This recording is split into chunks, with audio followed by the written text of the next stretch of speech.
écoutez, la Ve République multiplie les atteintes aux libertés.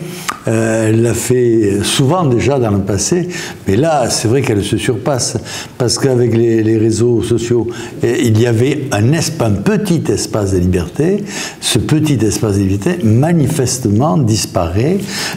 C'est le prêt à penser qui décide de tout ce qu'on doit penser, même du corpus médical. D'ailleurs, c'est effrayant de voir aujourd'hui la télévision qui tout entière est soumise au prêt à penser. On mit peut-être CNews, mais qui, dans l'océan d'émissions qu'il y a beaucoup de mal pour faire passer une autre pensée que la pensée du prêt à penser. Je crois que les structures financières mondiales ont le vrai pouvoir et imposent leur manière de voir aux États.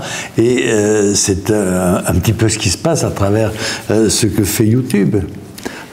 YouTube est un tenant de la grande finance mondiale et fait peser sur la population mondiale le prêt à penser que veut instiller la fortune mondiale, les grands axes financiers mondiaux. La première réflexion, c'est qu'il y a une manipulation des gens qui deviennent de plus en plus profonde. Aujourd'hui, les gens vont se vacciner pour pouvoir aller au restaurant. C'est les libertés fondamentales qui sont atteintes, sans d'ailleurs que les gens s'en rendent compte.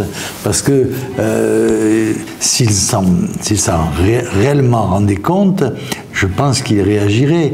Et c'est vrai que les réactions populaires que l'on voit, qui sont totalement en dehors de tous les éléments du système, sont un des rares espaces de liberté qui existe encore, mais qui est vilipendé, qui est attaqué, où la désinformation règne d'une manière absolue.